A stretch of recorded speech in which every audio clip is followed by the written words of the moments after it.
listening to Assigned Reading, the podcast where we read feminist essays and talk about them like real humans, not professors. I'm Becky Mollenkamp, and each week, a friend and I will read a powerful piece of feminist writing and talk about it here. There's no grades, there's no pop quizzes, don't worry. The essay is always linked in the show notes if you'd like to read it, but whether you do or not, you're invited to join us and listen in on this conversation. Let's dig in. Most of us don't believe that we could do the worst thing we can imagine and still be loved on the other side of it. We don't believe that we could really be forgiven for doing something horrible. And abolition requires that we believe that about ourselves and about other people. It requires that we really believe in love and forgiveness. And we believe we don't have to earn those things through a sort of like utilitarian tit for tat. Feeling loved in that way in my life, having a few experiences where I was loved even in the face of doing things that I knew were awful or horrible or just bad, taught me what is possible in a different way of loving and a different way of being and forgiving. And that helps me believe in abolition because it helps me believe I could do that with and for other people. Hi, I'm Becky Mollenkamp, and who you just heard was Amelia Hruby, today's guest. And as you can tell, she's amazing and so smart. So let me tell you about her. She's a feminist writer and podcaster and producer, and she has a PhD in philosophy and has done a lot of work in the area of feminist studies. She's also the founder of Softer Sounds, which is a feminist podcast studio for entrepreneurs and creatives. And we know each other through the sort of podcasting space, but also because of our shared values. And she is the host of Off the Grid podcast, which I will link to in the show notes and highly recommend listening to if you own a business, because it's all about how to leave social media without losing your clients. And today, our discussion is about an amazing piece from Angela Y. Davis called Abolition Can Mend Our Democracy. It is actually from 2007, but was reprinted in January of last year. But as you're about to find out, whether you've read it or not, and honestly, you don't need to. And in fact, we talk about the fact that we don't think most people need to read this piece, but we love Angela Davis and there's many other things we recommend.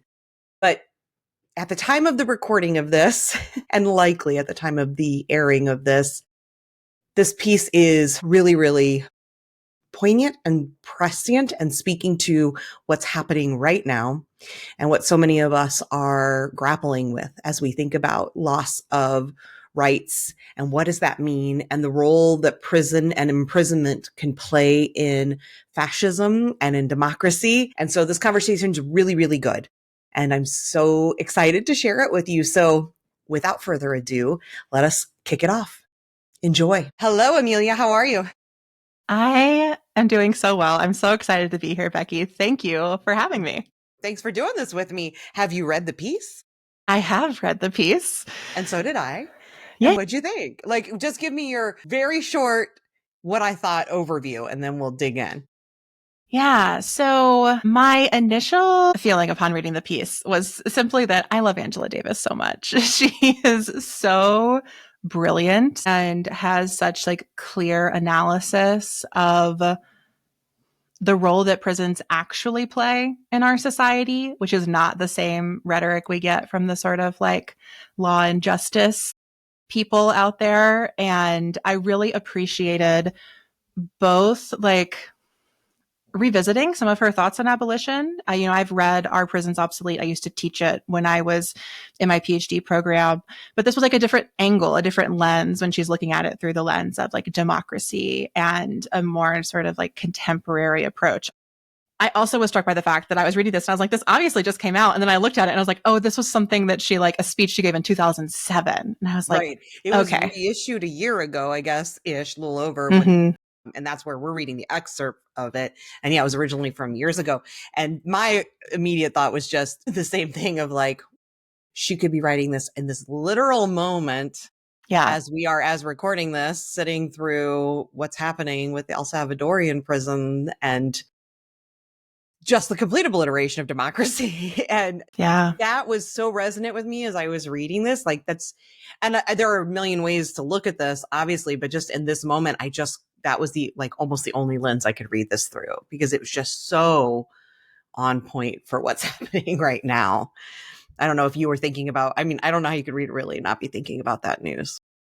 Yeah, absolutely. I mean, I think that for me, there was this sense of like, well, maybe this, I'm getting ahead of myself here, but I'll just speak to something Well, else. Like, this is not like, we're not doing a big interview. This is just us having a conversation about what we thought about the piece. So, like, don't count on me to ask really poignant questions. Like, bring up whatever you think. We'll both respond. yeah. So in that spirit, I think what really stood out to me the most in the piece was where she talks about how like the necessity of prisons in a contemporary age, you know, she's still writing this 18 years ago, but the purpose is like, we need this opposition so that other people who are not incarcerated can say, I'm free because I'm not in prison. I don't know if Yes. you can see in my background for anyone watching on YouTube. I decided I would pull out a quote on my little message board for each of these episodes. And that one partly is because it would fit. But also, I felt like that was kind of the heart of it, right? That was the piece that really stood out to me, too. Like, isn't that interesting to think the only way we can know that that we are free is by having that opposite of knowing that we could not be free and how much freedom is Yeah. that? Exactly. And I think that this, like, the reason this came up for me when you were talking about, you know, a US citizen being sent or deported to a Salvadorian prison is because it really, like, that event, I think, pierces the veil of this idea that we're free if we're not in prison or that we have any protection to our freedom. And essentially, what I think Trump was trying to do is make all of us fear that we could be in prison at any moment and to detach prison from crime in a certain kind of way that is really terrifying. And Very. so I think that that was definitely something standing out to me about this piece from Angela Davis is this sort of way that she's charting how within our liberal democratic government, it maybe started out by being like, well, you know, you're free because you're not a slave. And then it became, you know, you're free because you're not a prisoner. And I think there's this huge question that's becoming so present in 2025, which is, how do I know I'm free? And the answer is perhaps we're not free under our contemporary, quote unquote, democratic government. Under fascism. Yeah. Yeah. That Right. too. Yeah. I know that really struck me too, because it does beg that question of like, I don't know, because you think about, I was just having this conversation with my son last night because he was feeling sad. And I said, it's okay to feel sad because if we're not sad, we don't know what happy feels like, right? Because it is the feeling of being sad that allows you to understand what not sad is, right? You can't understand happy if there aren't times of being sad. And so I was saying, explain that to him. Then as I was reading this, I was thinking, that's so interesting because it's like, how do I know I'm not free if there isn't some potentiality of it being taken from me, right? That there isn't some opposite of freedom, which is not freedom. And I know that I've been raised in this corporal, carceral system that we have. So that stuff is so embedded in me that I have taken on that belief in a way of, even though I've always been against the death penalty, I think we imprison at ridiculous rates in this country, but it did have me starting to like have to grapple a little bit with when we talk about abolition of the prison system and getting like, there is that part of me that goes, but wait a minute, what does that Yeah. mean? Because what happens, this idea that I know is nonsense, that why wouldn't I commit crime if I know I'm not going to get caught? Well, I don't right now, even if I know maybe I would be protected by my whiteness or for other reasons that I could get away with something. I don't because of integrity, which I teach my son, because it's the right thing to do, because I live by the golden rule, even though I'm not religious. I don't even know if that's a religious thing. But like there's a whole host of reasons I do it that have nothing to do with this potential of losing my quote unquote freedom. And it does, like it is a thing I haven't really thought a lot about of like, freedom is this sort of precarious thing. And what is it if there isn't the potentiality of it being taken away? And it's like, oh yeah, it should be Mm-hmm. inherent, I guess, right? In the same way my humanity should be Yeah. inherent. I don't know. It's really interesting because I haven't looked at Yeah. it through that lens before ever. Yeah. I appreciate so many of the things you just brought up. I mean, I think for me, it's just imperative to understand freedom as like a spiritual resource, not as a grant, like a right granted by a government. And I think that that's what she's trying to point to here as well, is that like when we conceptualize freedom under liberal democracy, and when she says that, she's not saying liberal like democratic, she's saying liberal like liberalism, right? So she's saying under that paradigm, freedom is only this precarious right that we do or don't have, and that is contingent on our whiteness and our, I guess, like status in the judicial system, whether we're incarcerated or not. It's like she's really pointing to that. But I think there are things in here, and definitely in Angela Davis's work and the Black feminist tradition she comes out of more broadly, that would really point to like freedom isn't just this thing that the government says it is. Like freedom is something we cultivate within and between us. And so the opposition of freedom doesn't have to be incarceration. That's just like what is you have to insist that if you're going to keep us all under this sort of belief that we need prisons. Like it's a necessary belief if you also believe that we need prisons, but it's not actually the truth in any meaningful sense, I would say. Yeah. Well, because we also know prisons don't do any good. Like ultimately, right? They cost a lot of money. They cost a whole lot more than a million other options that we could have. And they don't actually historically and on the whole do anything to improve anyone's situation. In fact, I think it often makes it worse. The recidivism rates are so high, and it's not because people are inherently bad people. I just can't believe that. I refuse to believe that. I'm raising my son to not believe that. And when we say prisons must exist, I think it's because we do believe there are inherently bad people. And that is something I don't want to get behind. But I also loved what you said about like, who's the government giving us freedom? Because right, if freedom is a resource, a commodity, a thing, then yeah, it's something that can be given and taken away. And I think, as a woman looking through that lens, I don't want my freedom to be something that can be given or taken by a man. And that is what has historically happened, obviously, with folks who have white skin deciding that they get to decide who gets to have freedom and who doesn't. And that's terrifying. And we're just seeing it like through such a microscope right now that I think in a way that maybe many of us have had such privilege, because obviously there's statistics in here about the Black experience with prison and, its roots in slavery and all of these things. But so as a white woman, I'm speaking through that lens, obviously, where I've had a lot of privilege. It's allowed me in many ways to not have that system feel really big in my life in a way that I think a lot of us now, especially anyone who is vocal about their beliefs, is feeling more of that, of like, oh my God, this idea that this freedom that I've really taken for granted in a lot of ways is something that other people have actually determined I get to have. And that's icky. And that's terrifying. And that's not what I want it to be. And then I guess the invitation and what I think, I don't know about you, but I was kind of like waiting for the end. And I know this is part of a book. So now I kind of want to get the book because I want to read. Of course, this is going to happen to me a lot with this series, I'm afraid, where I'm going to be like, I think so. Because it's already sending me down other rabbit holes. I already downloaded the 535 page on American, whatever it was that was mentioned in here from de Tocqueville or whatever. I've never read about America de Tocqueville. I've never read it. 535 pages, like, anyway. But it does make me, it was begging the question of like, okay, so then what is the answer, right? Because people do bad things. And I want to see a world in which we rehabilitate people, right? But I don't know. I can also see where there are people who do a lot of bad things and do a lot of bad things again and again. What is the solution? And I guess the problem is the solution is way bigger than prisons just feel like an easy answer, right? It's like a one and done sort of thing. We build this box, we put people in it, we get to lock the door and we don't have to think about it anymore. Whereas I'm guessing the solution is like, we have to rethink healthcare. We have to rethink childcare. We have to rethink education, resources, all of the things, mental health care, drug rehabilitation, all of these things that are way more complex and difficult than just saying, throw up another box and stick people in it. Yeah. I mean, I think that I want to like affirm what you're saying in the sense of how big it feels for those of us who have been raised in the US where prisons are the norm.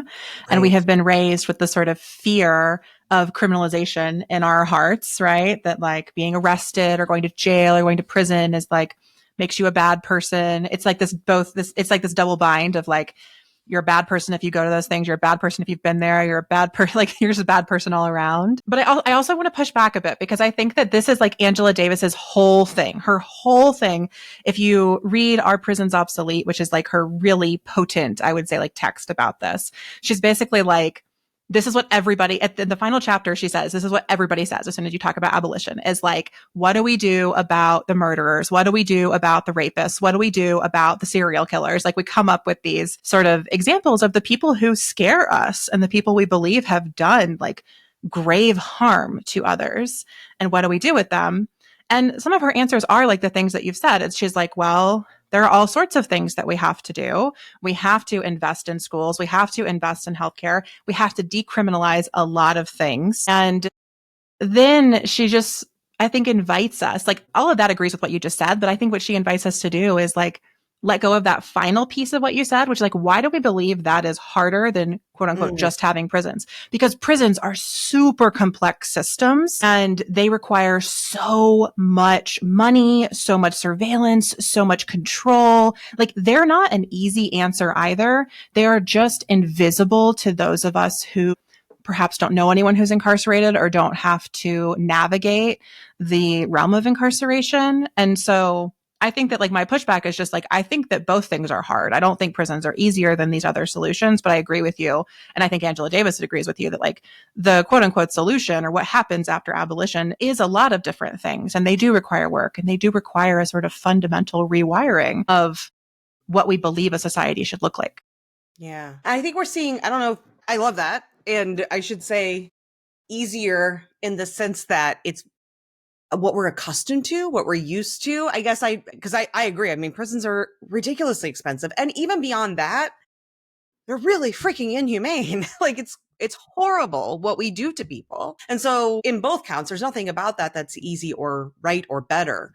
I guess I just only in the way of messaging, in that I think that people sort of just think, if it doesn't affect me directly, right? Until it does, by the way, which is what we're reckoning with now, then I don't want to put my money, and again, it's a messaging thing because your money's going either way. Why wouldn't you do the thing that's more humane? But it's just like, it's the thing we know, I guess, like, right? The devil you know versus even if it's an angel that you don't, sometimes it's just easier to stay with the devil you know. So it feels kind of like a messaging thing, which is what I feel like we're seeing playing out right now with what's happening with El Salvador, this prison, and everything going on it's shifting to this, but it could be me thing, which I know it sucks and it's not right. It should not have to take, it could be me for me to get mobilized into action, right? I hate that that's what it takes for so many people. And the reality is, sadly, that is what it takes for so many people. And so I feel like it's happening. And then I think there's this like weird thing happening amongst Democrats. And I don't identify as a Democrat by any stretch. I mean, I think of myself as far more socialist than that. But the major opposition party to the Republicans right now, you see this thing happening where Newsom's like, oh, that's just a distraction. And let's get to the real issues, which are money, right? Tariffs and whatever, the economy. And there are people who are pushing back and saying, no, this is like a real issue. And Republicans are trying to be like, oh, but these are just bad guys and whatever, which was what we always see with prisons. But I just think it's a messaging problem where historically the people who don't support the prison sort of system and the prison industrial complex, as it's called, have really sucked at messaging in a way of being able to get people to understand why this system is so bad and why there are better alternatives, because then people just twist it and are like, oh, well, you just don't want prisons. So you just want, killers roaming free, which is obviously not what this is about. But I don't know. I feel like I'm seeing it right now where I'm like, just talk about the fact that this is, one, inhumane, and two, a threat to everyone. And prisons have always been a threat to everyone. But again, people have been able to sort of pretend that it's not. I don't know. What do you think about the like messaging piece? I mean, it's interesting that you say that because I feel like this essay specifically from Angela Davis is basically trying to say, we've had the message, we're saying the thing, we've been saying it for decades. And for a while, it felt like people were listening. And for a while, it felt like prisons were like the messaging broke through and they got it and we were going to get rid of prisons. And then then we see like Reagan, we see the war on drugs. We see Bill Clinton. We see like the ways that incarceration became repopularized and reinforced. And now we're like seeing this moment where like maybe the quote unquote messaging of abolition will break through again because people are afraid that they could be imprisoned or deported or incarcerated. And I don't know. I don't think it's a messaging problem. I would say it's like a whiteness problem. I would say it's the fact that most like And I think that that's what Angela Davis is trying to say. Like, she quotes somebody toward the end of the piece. She quotes sociologists Jeff Manza and Christopher Ugin, and they say, when we ask the question of how we got to the point where American practice can be so out of line with the rest of the world, the most plausible answer we can supply is that of race. And I think that's kind of the answer here too, right? Like, why does it not keep breaking through? I don't think it's a matter of messaging. I think it's a matter of listening and caring. And the people who aren't really listening or aren't listening to the point where they care. How do you get them to without messaging? Like, I get totally agree. Yes. And if I could just like be the genie in the bottle and, nod and make everyone no longer racist at pricks, I would do that. And that obviously isn't happening. I do think there is a shift. And I feel like we've seen moments of this sort of shift over time. And unfortunately, I think a lot of times this is what it takes, is these moments of real awakening around the threat and how it could become a threat to myself, right? Because we are so self-centered as people, but especially as Americans. So I do think like it takes those times, and then there's this like, oh, that's right. And then more people become awakened and join the fight. But I don't know, like there's also this part of me that's like, what does it take to get through to people so that the privilege piece, that white privilege piece, is no longer? I'm asking you, Amelia, how do we end racism today? Yeah, that's essentially the question. I mean, we can't is the answer, I guess. But for me, a lot of I can't answer at a systemic level. I can't answer for other people, but I can answer for myself. Yeah. And what it took was reading Our Prison's Obsolete a few times and then joining a pen pal program, becoming a pen pal through Black and Pink. And I've had a pen pal who's incarcerated for now, like 6 years, I would say, maybe 7. And I communicate with him regularly. We have phone calls, we do video calls, I write letters, we send birthday cards. And so for those of us for whom the system is not making it personal, we have to make it personal for ourselves. There are so many people who are in prison, who are on these pen pal exchange lists, who are always looking for connection, and being willing to raise your hand and say, like, I will connect with you. Like, that's how I did it. I don't know that that will solve it for everyone, but cultivating that relationship, making incarceration a personal problem for me because of my friend who I've made since he's been in prison and continue to be friends with while he's in prison and serves out his sentence. Like, that's how I did it. I shifted the paradigm for myself because society was not going to do it for me. Like, especially in this era, like, I think the reason maybe there was a period before when the messaging could break through, but we live in like this post-truth era. Like, messaging is not going to do it for people. If what we have, like, we're messaging in the face of the like lies and falsehoods that are coming out of, I don't know, the White House's Twitter account. Signal chats. Yeah, exactly. So I just feel like that's not where it's going to happen, no matter how good the messaging gets. Like that's not where I locate this fight. And I think, what do? Well, those of us who choose to, we like make ourselves care anyway, even though we may never be incarcerated or even though we may never be incarcerated or personally know someone who is or has been, like, we can. Nothing's stopping us from knowing those people. Nothing's stopping us from caring about it.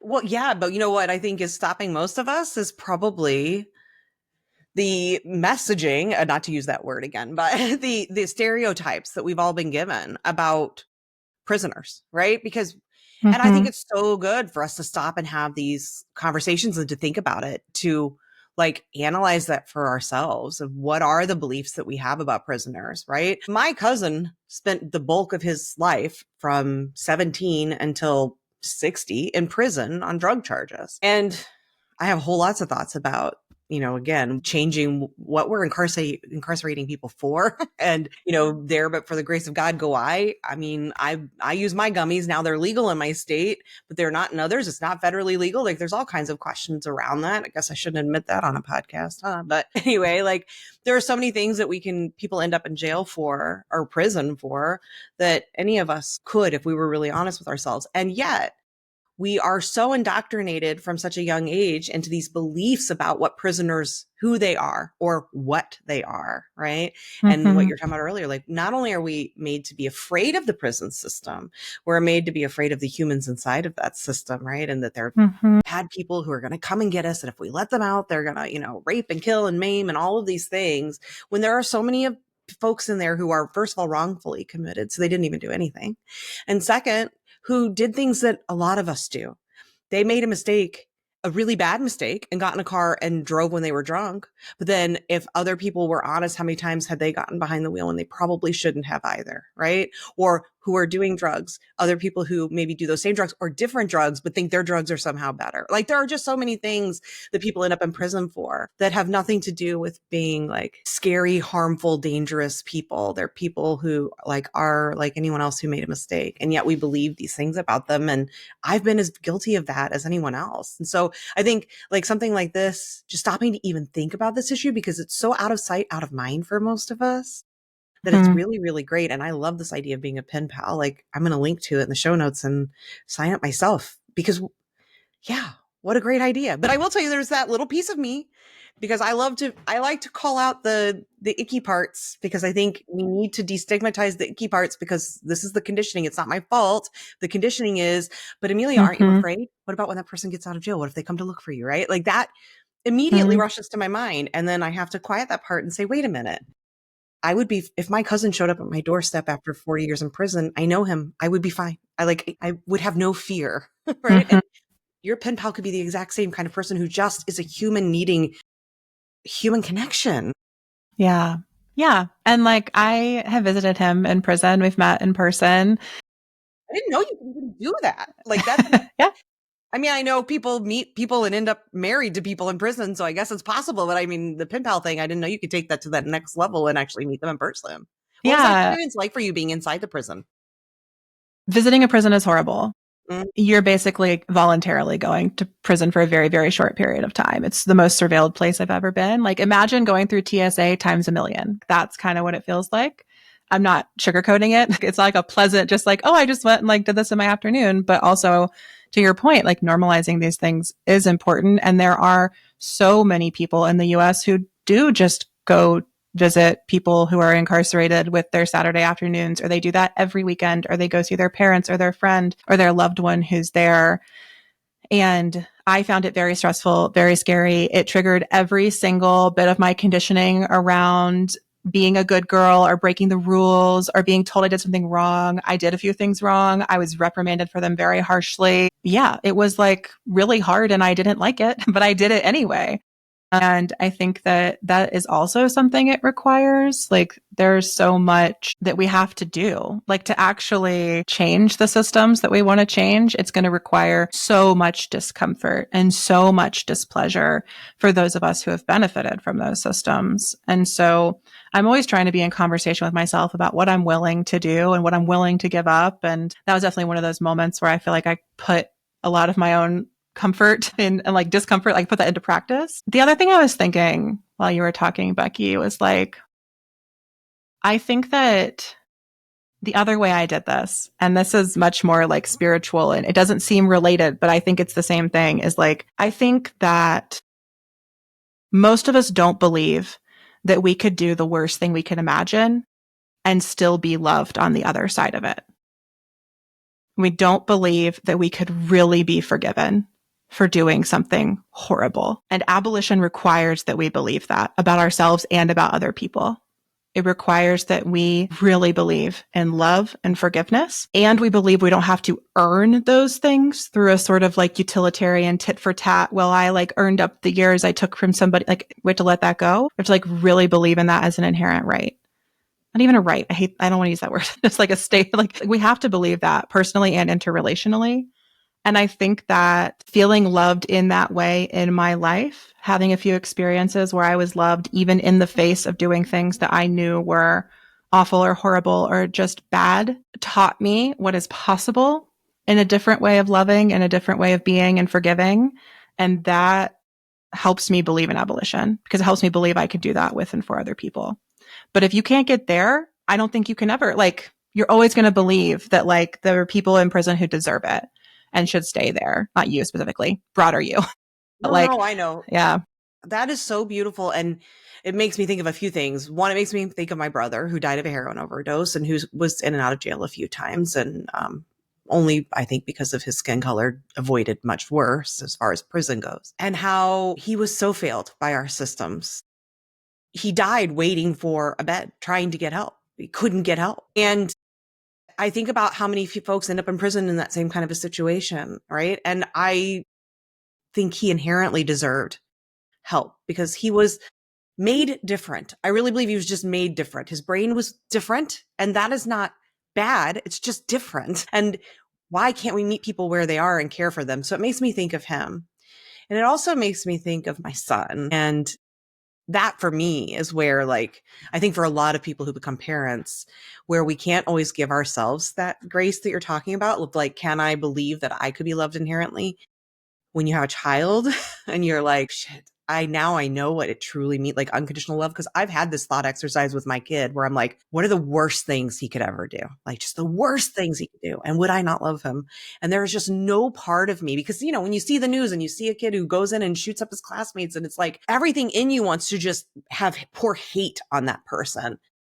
And then I think about my child. And if it were my child, and God forbid, and I hope not. And I hope that, you know, but there's also things I think go beyond just there's nurture and there's nature. And I don't know what will happen, but I know I will love him and I will be with him no matter what and every step of the way. And I will fight for him and care for him. And yeah, every person in prison is somebody's kid. It doesn't mean that they all are able to extend that same grace, that same unconditional love. Sadly, there are a lot of people who can't, but there are a whole lot of them who can. And they all are people who deserve that same love my child does. Why does my child deserve a different kind of love than anyone else just because he was born to me? That's not fair. That's not right. So I think that's so beautiful.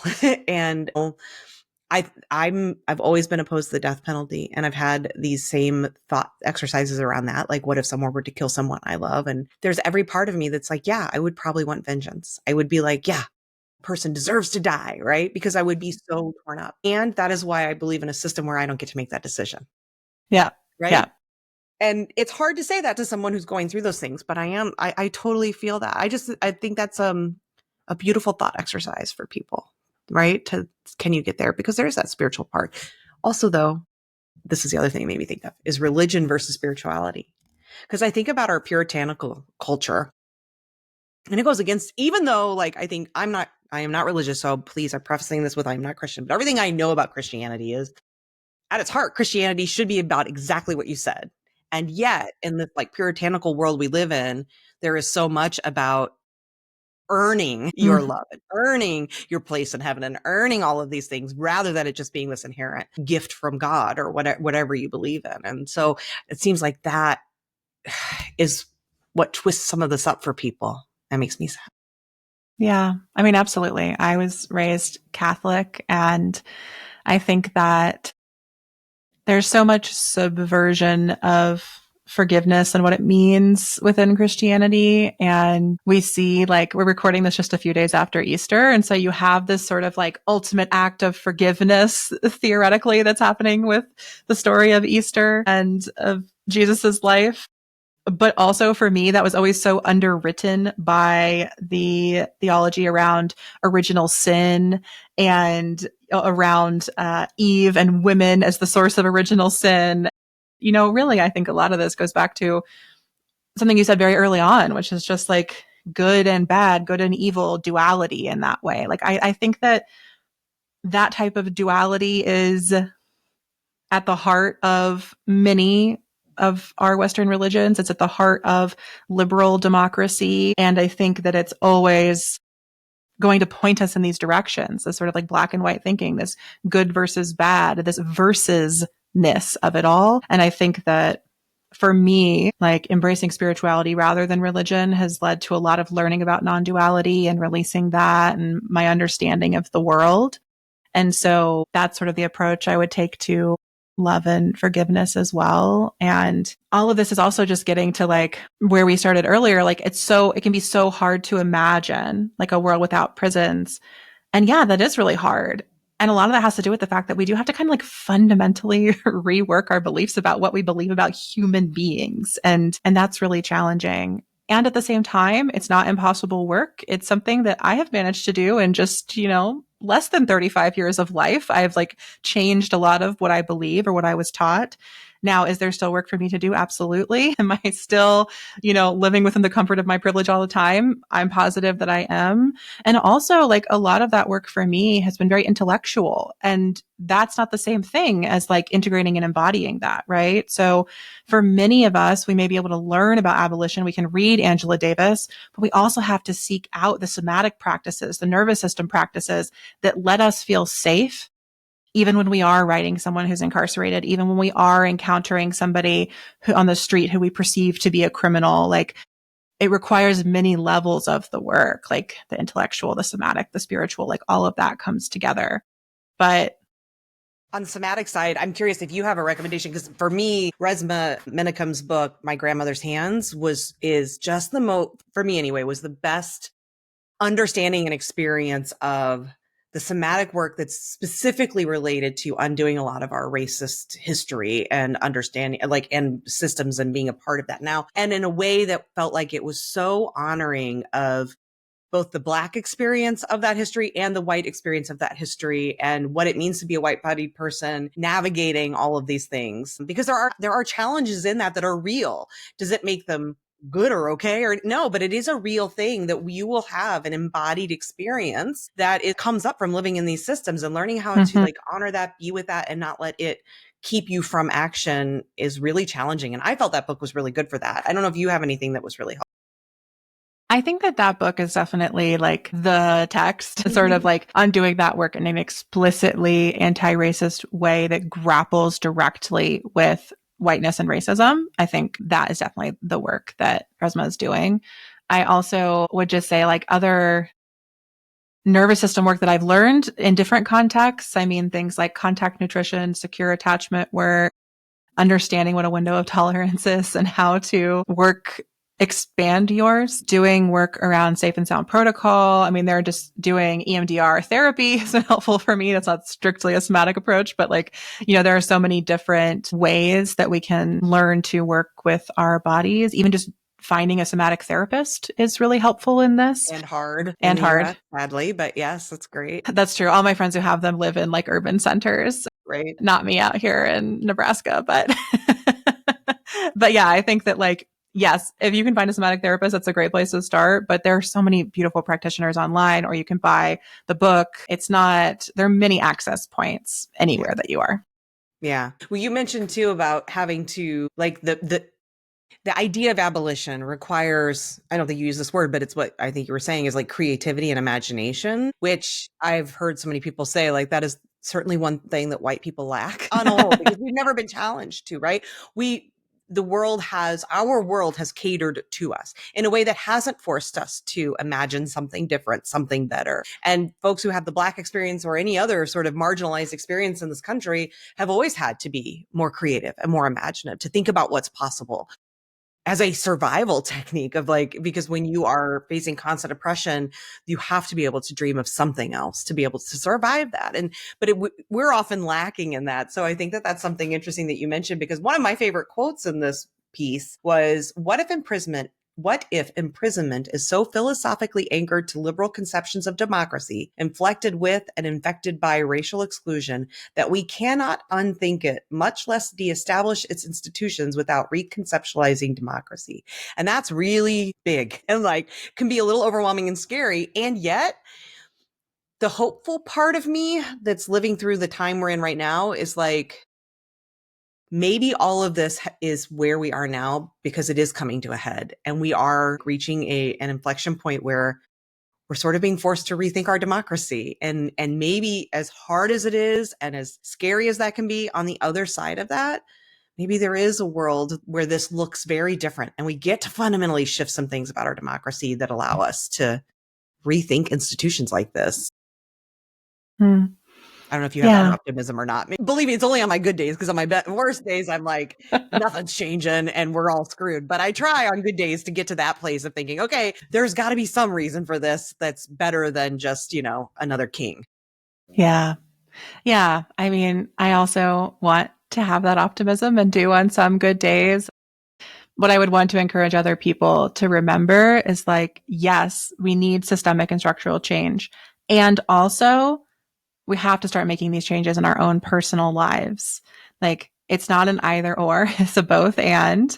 And so there's so many places that we can tap in and begin building this different world. We can live it on the daily, especially if you're a white person in the US, especially if you're a white college educated employed person in the US, like you can do this. And I think that that's where I've tried to focus a lot of my work this year, has just been in being in deeper into my community practices, really rooting in interpersonally, really taking care of myself and the people around me and the people that I know and can tend to. And, you know, practicing abolition in my everyday life can look like proffering that love and forgiveness that I was just talking about, like in the smallest of instances, even to people I maybe don't want to give it to all the time, or who I think haven't quote unquote earned it, which is a thought that comes up for me all the time. And that's not to like root into any sort of like love and light like mentality. It's just really to like do the actually hard work of loving as a practice, which I find to be really hard sometimes, even when it's pleasurable. And that's kind of where I'm centering myself these days, like keeping an eye on the ways that democracy is continuing to show, our liberal US democracy is continuing to show its like true colors. And then just saying to myself a lot that I can't change the world, but I can change my world. And I just say that to myself every day, and I just keep going. That's lovely. You mentioned that you taught her book. What was it called again? I know I'm only getting It's called Our Prisons Obsolete. Our Prisons are Obsolete, which I did not know when we picked this reading for you. So everyone knows, like, this is beautiful that you know this so well. And I'm curious from that experience, like because I immediately think of our school system, especially now that my son's in it and I see it in a new way through a different lens than being inside of it myself as a kid where I don't remember as much. But I see the ways that it reinforces the carceral system in the US. And I'm wondering, are there other things that we don't always think of? Because like you were just talking about, and I hate because again, I don't want to make you the expert in the room by any stretch, but since you've taught the book before, and I'm curious what you think about that, like what are some of those ways that are outside of the prison system, but of the conventional ways we think of the prison system, that we're reinforcing that sort of feeling or spirit of this country that we may not think about, that we could challenge in other ways besides just, getting a pen pal or fighting for reform in that way? If you could think of any, I don't mean to put you on the spot. No, totally. I mean, there's so many. It's not a lack of ideas. It's how many, which ones to share. I mean, I think that you're right that school is structured in a very carceral way. Anytime we're thinking about discipline in our like social context is probably through a carceral lens. The police are an institution that's certainly carceral. I also think that a lot of our healthcare system, particularly the way that we address mental health and addiction, is incredibly carceral. We literally talk about it as locking people up for mental health care or for recovery and rehabilitation. We could also think about, and there's a chapter in Our Prisons Obsolete about gender, and the way that we police gender is carceral. And that's why one of the reasons we see such increased hate for trans folks in these, I don't want to say these current times, but like from the same people who are trying to restrict rights and deport citizens. Like it all goes together. All of that is a carceral logic in a certain way. But I think that a lot of it also, like for me, if I'm trying to apply that to my own life, or like how do I unpack or reject carceral thinking more broadly, it's like anytime I feel like I'm policing, punishing, or disciplining myself, that's a carceral logic. And places where that can come up, I mean, there's so many. I look to diet culture as one of the primary sites for me where I policed, punished, and disciplined myself for eating and moving my body or not moving my body. Like nutrition and exercise can be two places where we are incredibly carceral in our thinking. I saw a really nice Substack piece. Well, the piece was whatever, but the title was really good. That was essentially about like getting fat as anti-fascist practice or praxis. I was like, I love this. This is very up my alley of just like refusing to diet because diets are a carceral logic. Like if that helps you like I love that. Like break up with diet culture. That's really beautiful. So also because I am who I am, like most social media apps are surveilled in a pretty carceral way at this point. We're also seeing the way that many of our like period tracking apps or menstrual cycle tracking apps are feeding data to governments. And there's a lot of fear around that being landing people in jail or prison and the carceral system around that. Sometimes it's more metaphorical, like I'm policing myself in a metaphorical way, and that's carceral thinking. And sometimes it's more looking at the ways that the technologies we're interacting with are feeding directly into the prison system, like the school to prison pipeline. There's so many places where you could start to pull at these threads. Yeah. And I mean, I think as you talk about that, then I also start to think about, I guess, because of who I am as a business coach, I think of the ways we do it inside of corporate America, especially, but also just the ways then we repeat those patterns for ourselves, often as people who are self-employed, and like just throughout our work culture is so much of that, like rigid adherence to rules just for rules sake, right? Who said we all have to work from 9 to 5 if that's not what works, and all of that kind of thing. And then the punishment kind of system and systems of like rewards and punishment and surveillance as well inside of the workplace. So that's really interesting to think about. So just trying to bring those things up and question it. I don't know, because sometimes it feels overwhelming. Like, what can I do? Right. And I feel like even just questioning, like, why does it need to be this way? Who said it needs to be this way? Who benefits from it being this way? And asking the questions that make people at least have to explain it. And if they can't, then they have to actually be honest about some of these things. And that can be challenging for people.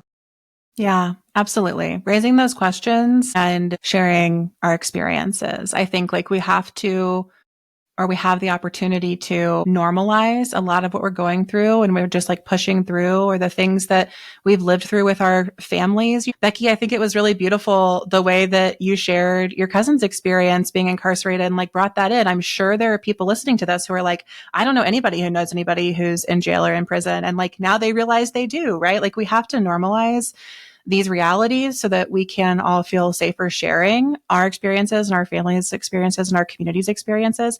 And then we also have to ask why. Why is this happening?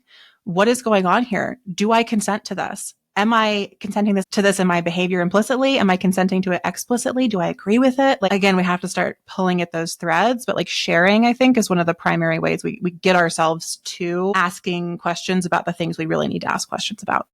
Yeah, it's so good, because the more you pull at the threads, the more you find the ways that you are still participating, even if you're like, I've never been to prison, don't know anybody who's been to prison, or these people who will say the things like, well, just don't do anything bad and you won't go to prison, whatever, that kind of nonsense. But the more you pull at the threads, the more you realize this system affects all of us in different ways. It's this conditioning that we start from early age. So thank you for talking with me about it. I wanted to ask you too, especially for you, since you have a special relationship with Angela Davis's work and have taught it and things like that. If you were able to get in the room with her and just ask her one question, either about this piece or just generally, I know it's a huge question, but I'm My curious. face.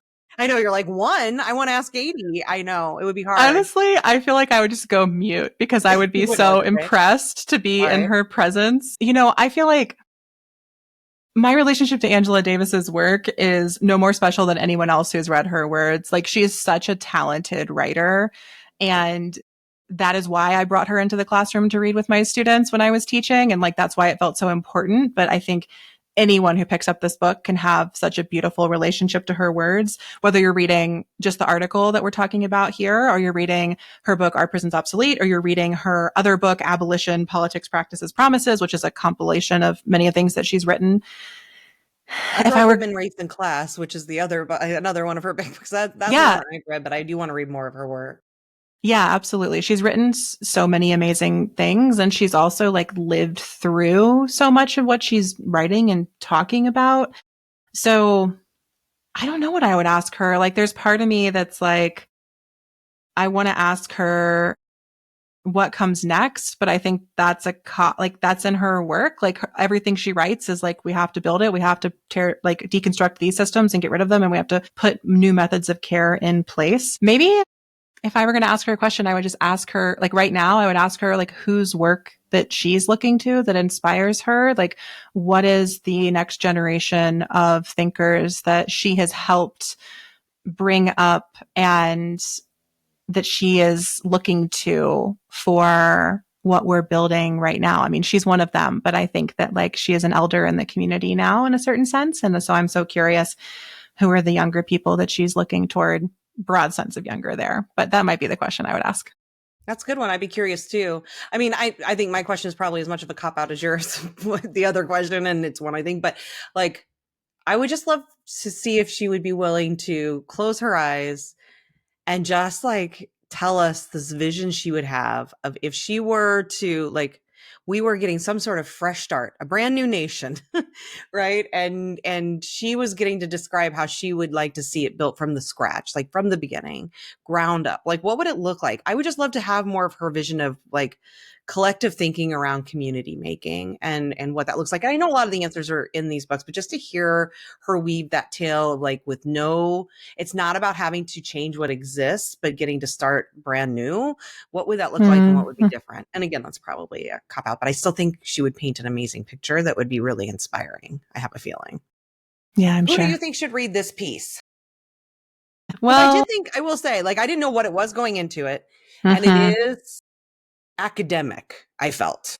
Yeah, I thought it was really interesting that this is what they publish as an excerpt from the book. Right? My actual answer is like, everyone should go read Our Prison's Obsolete, where she actually lays out, and it's very short. This is a tiny book that's like it's 100 pages long. This is where she actually lays out like, what is abolition? What are all the things that are wrong with prisons? What are like the ways that we can intervene and interject and get rid of that? I think that if you're interested in her work on abolition, this is like a very straightforward and comprehensive place to go. The piece that we read to discuss today is really just like it's like a needle of the conversation, right? Like she's just trying to say that like, here's the relationship between abolition and our liberal democracy. And here's the direct connection between slavery, incarceration, and the right to vote. And here's how we can think about how those things are intertwined and how perhaps there is like the democracy we have right now relied on slavery and relies on incarceration. So like we actually can't have